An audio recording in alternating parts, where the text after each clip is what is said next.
I want you to think about something for a second. If your paycheck hit your account tomorrow morning, a real one, a good one, could you tell me with certainty exactly where every dollar was going? Not roughly, not approximately.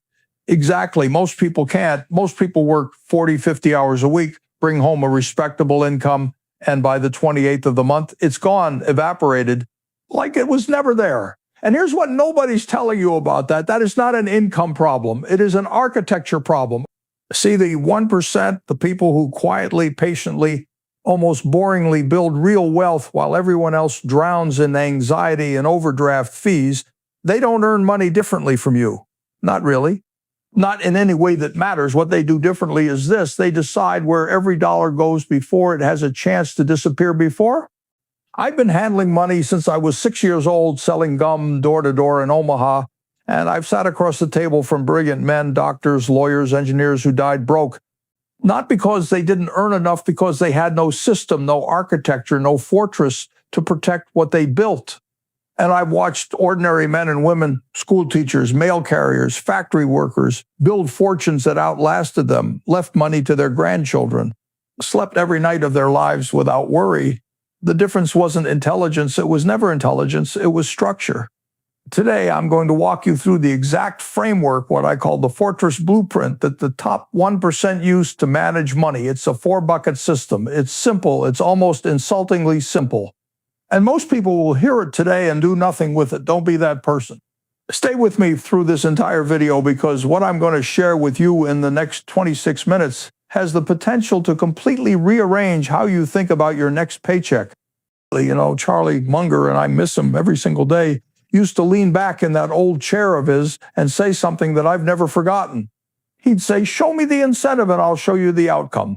What Charlie meant was this: if your financial system rewards impulsive spending, you will spend impulsively every month without fail. But if your system is designed to reward patience and deliberate allocation, you will build wealth automatically without needing willpower, without needing to be particularly brilliant.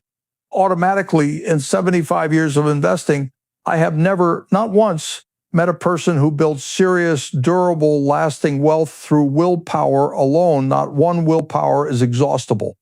It runs dry on hard days, on stressful weeks, on months when life throws something terrible at you. Systems don't run dry, systems just run. And what I'm about to share with you is a system, a blueprint, a fortress. Here's how it works. Every dollar you earn gets divided into 4 deliberate buckets. The proportions matter more than the amounts. And the discipline inside each bucket is what separates the patient investor from the anxious speculator. Bucket 1, 50% goes to what I call the bedrock, your essential living expenses. The non-negotiables. Bucket 2, 25% goes to the growth engine, the compounding ammunition that builds real wealth while you sleep. Bucket 3, 15% goes to the dry powder vault, your stability armor, your fortress wall. Bucket 4, 10% goes to the joy reserve, the sustainable fuel that keeps the whole fortress from becoming a prison. Now, each of these deserves a deep conversation because the percentages are easy. What's hard and what nobody teaches you is what most people get catastrophically wrong inside each bucket. Let's start where every fortress either stands or falls, the bedrock, 50% essentials. The first bucket is the foundation of this entire blueprint, and I want you to treat it accordingly. 50% of your take-home income, not gross take-home, what actually lands in your account. This is the bedrock: housing and rent, groceries, utilities, essential transportation, the things that keep a roof over your head, food on your table, and your lights on. These are your non-negotiables. These form the base of your fortress walls. Now, here's where most people go wrong, and I mean catastrophically, irreversibly wrong. They let something called lifestyle creep turn their bedrock into quicksand, you know what I mean? They get a raise, good for them, and suddenly the apartment upgrades, the car payment climbs, the subscription list grows like a vine, the dinners out become dinners at nicer places. And before they know it, instead of 50% on essentials, they're spending 70, 80, sometimes 90 cents of every dollar on things they've convinced themselves are necessities. That is not a foundation, that is a financial sinkhole. A sinkhole. See, the speculator treats lifestyle upgrades as rewards for hard work. And I understand that impulse, I genuinely do, but the patient investor treats lifestyle inflation as enemy number one, because Every dollar that leaks into an inflated lifestyle is a dollar that can never compound, never. So how do you hold the bedrock at 50%? 3 disciplines. The first is ruthless cost reduction, not on small things. People waste enormous mental energy worrying about their daily coffee, and that's a distraction. Attack your biggest expenses, your housing, your car. Did you know you can renegotiate your rent? Landlords almost always prefer a reliable, long-standing tenant over 3 months of vacancy and a new tenant search. Call your landlord. Ask for a reduced rate in exchange for a longer lease commitment or on-time payment history. The worst they say is no. And some people have saved $200-300 a month from a single conversation. A single conversation. Now, house hacking, this is something more people should know about. If you own or rent a property with a spare room, an in-law suite, or a basement unit, renting that space to a reliable tenant can dramatically reduce or even eliminate your housing costs. I still live in the same house I bought in 1958 for $31,500. People think I'm eccentric. I think I'm rational. I've never needed a mansion. I need a home. There's a difference as for cars. Cars, one of the great silent wealth destroyers of the American middle class. A car is not an investment, it is a cost, a pure depreciating, ongoing cost. Buy reliable, buy used, drive it until the wheels fall off. That is not poverty. That is how you keep money that would otherwise disappear into loan interest and depreciation curves and lease payments that buy you nothing permanent, nothing. The second discipline is the 7-day rule before any non-essential purchase. Anything that doesn't belong in the bedrock waits 7 full days. If you still want it after a week, perhaps it merits the expense. 9 times out of 10, you'll have forgotten you wanted it. The craving passes, the impulse fades, and the money stays in the fortress. The speculator buys on impulse. Every time the investor asks one question first: does this purchase move me closer to freedom or further away? The third discipline is value over brand. Look, I've never in my life bought something because of the logo on the label. I buy function, I buy durability, I buy reliability. The wealthy, the genuinely wealthy, they consume quietly, plainly, efficiently. When you're buying a brand name, you're not buying quality, you're buying someone else's marketing budget. You're paying for the advertisement that convinced you to need it, and there's one more filter I want to introduce here.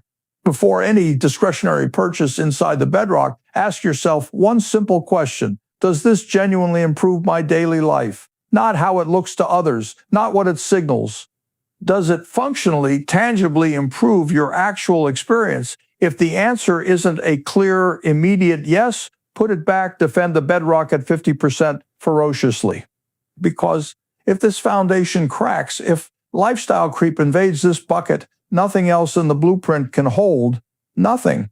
The growth engine, 25% growth assets. Now we arrive at the bucket most people either skip entirely, approach with recklessness, or most dangerously of all, confused with gambling, 25% of your take-home income. The growth engine, your compounding ammunition, this is the money that works for you while you sleep, while you eat breakfast, while you're at your daughter's recital on a Tuesday evening. This money is quietly, patiently, mechanically multiplying itself in the background. And if you build this engine correctly and leave it alone long enough, it eventually produces more than your job does. Charlie used to say something that I think about often. He'd say the big money isn't in the buying and the selling, it's in the waiting, and this bucket, this growth engine, is where that waiting turns into wealth. So what goes into the growth engine? Let me walk you through the assets that actually matter, and one that absolutely does not. First, low-cost index funds, particularly an S&P 500 index fund. Look, I've spent a lifetime studying individual businesses. I've read thousands of annual reports. I've analyzed balance sheets and cash flows and management structures for 70-plus years. MC28, and you know what I tell most ordinary investors: just buy the index, buy the whole market. A low-cost S&P 500 index fund gives you ownership in the 500 greatest businesses in America, not a bet on one horse, a bet on the entire race. And I've lived long enough through the Great Depression, through wars, through crises, through every manner of economic chaos, to tell you that the race always moves forward. The line goes up even when individual years are brutal, even when the headlines scream catastrophe. People thought I'd lost my mind, but I hadn't lost anything. I understood something they didn't. Fear is temporary. The underlying value of great businesses is permanent. Second, real estate and REITs. Real estate is one of the oldest wealth-building instruments in human history. Oldest, if you can't afford direct property, real estate investment trusts, REITs, give you fractional ownership in income-producing real estate without requiring you to fix a broken furnace at midnight. They pay dividends, they compound, they provide genuine, tangible protection against the slow erosion of inflation. And in a world where the dollar is always quietly losing purchasing power, owning real assets is a form of armor. Third, high-income skills. Now, this one isn't on most people's investment lists, but it should sit at the very top. The best investment I ever made in my entire life wasn't Coca-Cola. It wasn't American Express. It wasn't any stock or bond or piece of property. It was a Dale Carnegie public speaking course. Cost me $100 when I was a young man. Real money back then. And that $100 might be worth millions to me today in terms of the relationships it built, the doors it opened, the opportunities it made possible. You cannot tax a skill. You cannot steal it. You cannot take it from someone in a market crash. It compounds like money does, sometimes faster. Fourth, online businesses and side ventures that generate cash flow. If you have entrepreneurial energy, and some of you do, building a small income generating asset outside your main employment is one of the most powerful things you can do. A small online business, a consulting practice, a creative enterprise that earns even modest recurring revenue, that revenue reinvested consistently adds fuel to the growth engine at a pace that salary alone rarely matches. Fifth, individual stocks, but chosen carefully and held with patience. If you want to own individual businesses, do it strictly within your circle of competence. My mentor, Benjamin Graham, taught me something that has never left me. A stock is not a lottery ticket. It is a fractional ownership stake in a real business with employees, customers, competitive advantages, debts, and a future. Would you buy an entire business without understanding how it makes money, without knowing whether it has a durable competitive moat? The speculator buys tickers. They chase momentum. They buy whatever's on the front page of the financial news. The investor buys businesses. There's a gap between those two behaviors as wide as the Grand Canyon, wide. And then there's cryptocurrency. I'll address this directly and briefly. Rat poison. I've said it for years and I'll say it again. Cryptocurrency produces nothing. It generates no earnings, no dividends, no economic output, no goods or services. It is a pure speculation on what the next person will pay. That's not investing. That's a game of musical chairs where someone always ends up without a seat, and that someone is almost never the person who started the game Now, how do you actually build and maintain the growth engine? 3 disciplines, monthly automated transfers. On payday, automatically, without human intervention, a portion of your income moves directly to your investment account before you see it. Before your brain has any opportunity to decide it wants something else, the speculator saves what's left over after spending. The investor automates savings first and spends what remains. That one reversal, that single mechanical change is responsible for more personal fortunes than any stock pick in history. Tax-advantaged accounts. In the United States, your Roth IRA and your 401k are among the most quietly extraordinary gifts the government has given ordinary investors.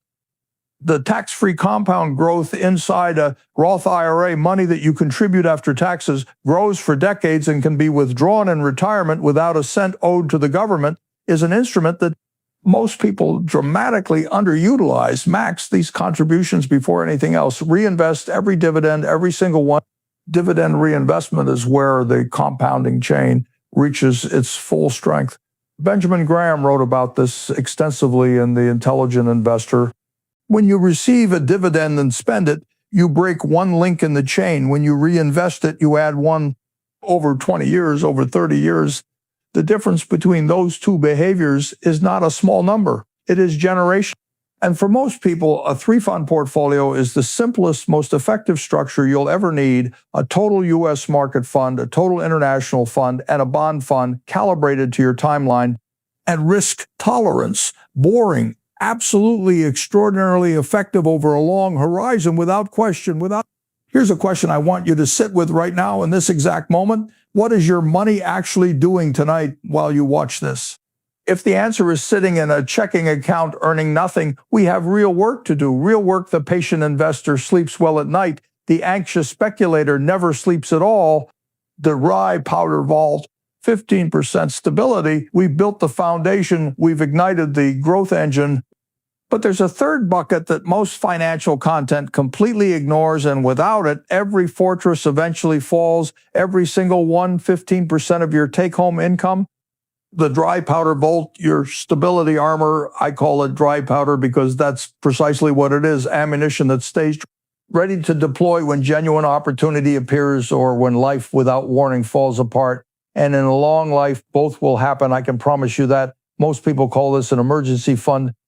I want you to think about it differently. An emergency fund sounds reactive, defensive, something you build hoping you'll never need it.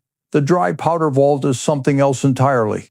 It's a strategic asset, a weapon, the moat around your fortress. How much should you keep in it? 5 months of your essential monthly baseline, not your total spending, your bedrock spending, housing, groceries, utilities, basic transportation. Calculate that monthly number, multiply it by 5. That's your target. Where does it live? 3 non-negotiable rules. Accessible within 24 hours, not locked inside a certificate of deposit with a penalty for early withdrawal. Not in the stock market where it might be down 40% the exact moment you need it. Liquid ready in your hand within a day, zero risk. This money is not there to grow. This money is there to survive. If you put it in equities and the market drops the same week, your furnace dies or you lose your job, you've lost twice, once in the investment, once in the timing. Life has a cruel habit of delivering disasters at the worst possible moments. The vault protects you from that. High-yield savings account, a HESA. While the dry powder vault isn't there to compound aggressively, there's no reason not to earn something meaningful on it. Current rates on high-yield savings accounts are dramatically superior to traditional savings accounts at major banks. Your dry powder should earn while it waits, not grow explosively, just earn. How do you build this vault? The paycheck sweep. On payday, before you touch anything else, an automatic transfer moves 15% into your dry powder account, not after bills. Not after groceries, first. Non-negotiable, always first. The replacement promise. The moment you draw from the vault for any reason, emergency or otherwise, you make a solemn binding commitment to fully restore it before resuming any other financial activity. The vault must remain at 5 months always. That level is the floor, not the ceiling. Roundup apps and cashback. Small, consistent additions compound over time in ways people consistently underestimate. Every cashback dollar from your credit card, every rounded up transaction from an automated savings app, feed it directly into the vault. These small streams eventually become significant buffers. Significant. Now, here's the thing about the dry powder vault that most people miss entirely, the thing that most financial commentary never mentions. It's not primarily about surviving emergencies. It's about something far more powerful. It's about your psychology. I remember 2008. I remember sitting in my office while the market was shedding 30-40% of its value, watching years of paper gains evaporate in weeks. The speculator, the person with no vault, no dry powder, nothing, was in full panic mode, forced to sell assets at the worst possible moment, forced to liquidate holdings at fire sale prices just to cover basic living expenses because they had no buffer, no protection. Locked out of the greatest buying opportunity of a generation, unable to act because they had nothing in reserve. The investor with a full vault slept, waited, watched the sale. And when everyone else was sprinting for the exits, they walked calmly toward the entrance. They bought American. They added to positions at prices they'd remember their entire lives. That is the real power of the dry powder vault, not just survival, not just protection. The ability to be completely rational when the world around you is completely irrational. And when you can be rational while the world is irrational, that is the most powerful competitive advantage any investor on earth can possess, the most powerful.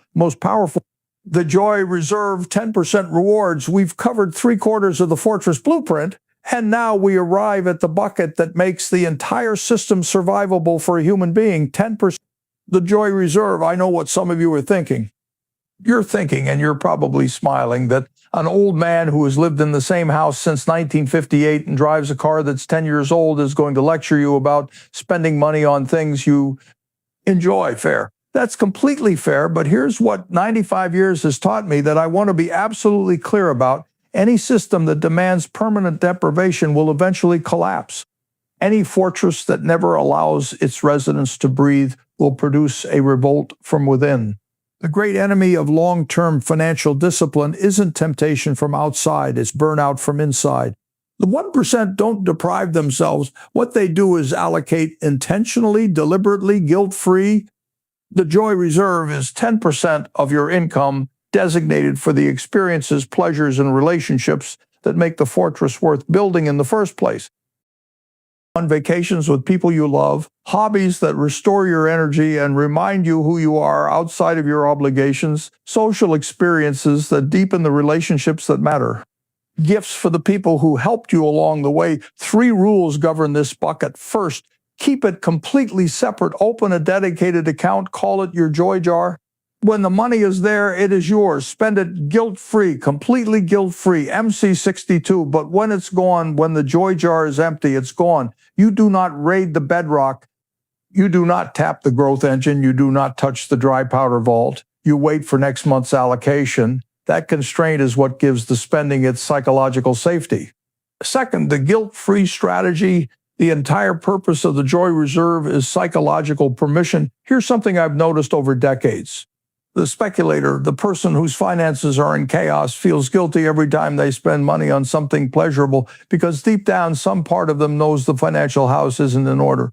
That guilt colors everything. Every dinner out, every trip, every small indulgence carries a shadow. The patient investor with a full vault, a firing growth engine, and a solid bedrock spends their joy reserve with complete, uncomplicated freedom. Because every other bucket is full, protected, and growing. That guilt-free spending is the reward for discipline. It's the dividend that patience pays to itself, and it is deeply satisfying in a way that impulsive spending never quite is. Never. Third, sustainable discipline. The joy reserve exists to prevent financial burnout. Burnout is real. It's as real in personal finance as it is in athletics or creative work. Sustained deprivation triggers rebellion. And when financial discipline breaks, when the dam finally cracks, it rarely cracks in a controlled way. It usually cracks catastrophically. People who deny themselves for months and then snap tend to spend in a way that undoes a great deal of careful work. The joy reserve prevents that. It is the pressure relief valve on the fortress walls.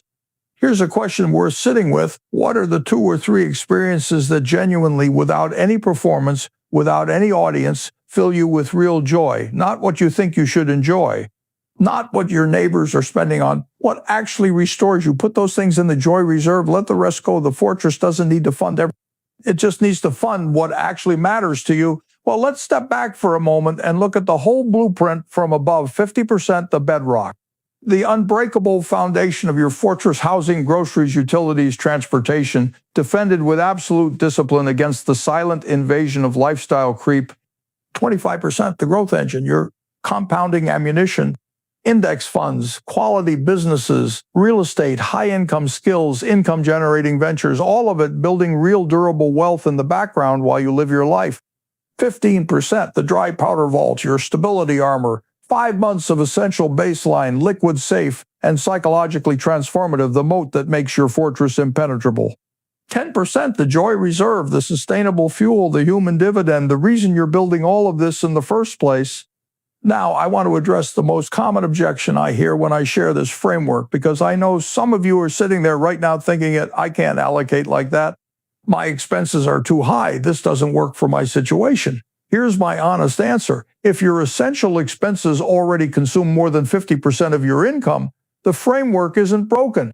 The bedrock is broken, and the solution isn't to abandon the blueprint. The solution is to reduce the bedrock until it fits house hacking, downsizing, renegotiating, buying used instead of new, taking on a skill that earns more. Hard choices, hard ones, but consider the alternative. The speculator spends 80% on essentials, makes irregular and emotional investments when they feel inspired, panics during every market downturn, has no vault, no dry powder, no buffer, and wonders every year why they're not getting ahead. Every year, the patient investor defends the bedrock at 50%, automates the growth engine monthly, maintains the vault religiously, rewards themselves sustainably. And over 20 years, the gap between those two people becomes a chasm that cannot be bridged, not by luck, not by a sudden windfall, not by anything. I've watched this happen with my own eyes across 7 decades of investing. Ordinary people, average incomes, patience, systematic, consistent behavior.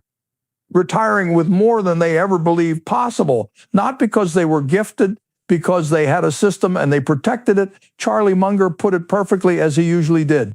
He said, "It is remarkable how much long-term advantage we have gotten by trying to be consistently not stupid instead of trying to be very intelligent, not brilliant, not lucky, not at the right place at the right time, just consistently not stupid, patient, systematic, fortress building, $1, 1 month, one automated transfer at a time. Build the fortress quietly. The wealth will speak for itself eventually." Before we close, I need to be clear about something, and I mean it sincerely.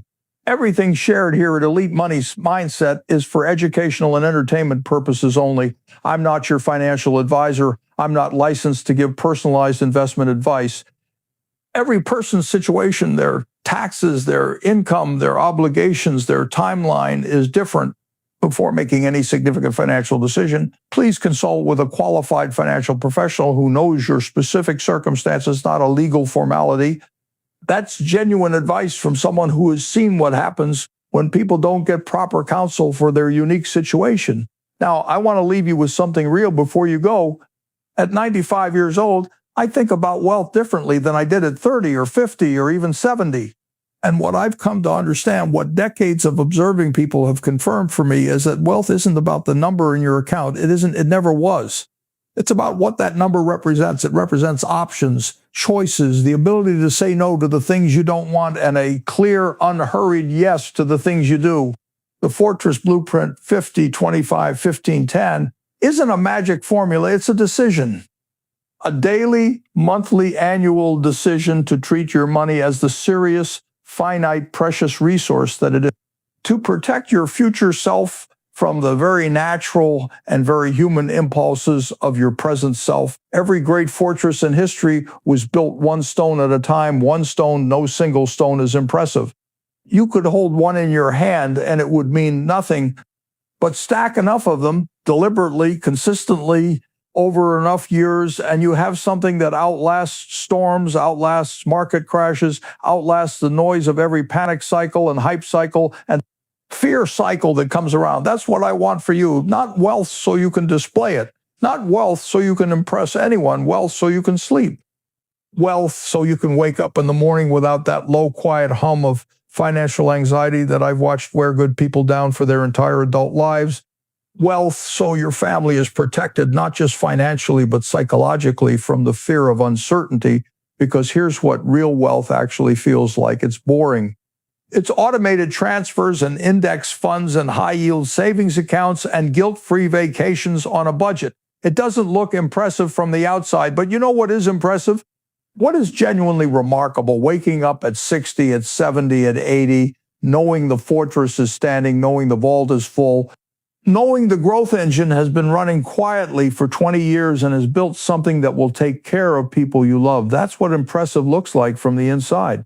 Start the blueprint, start it with what you have, even if it's imperfect, even if the percentages aren't quite right yet, even if you have to begin at 40% bedrock and build from there, begin. The best time to build a fortress was 30 years ago. The second best time, as it always is right now. If any of this has given you something real, something you'll actually use on your next payday, do me one favor, hit that like button and subscribe to Elite Money Mindset. We do this every week.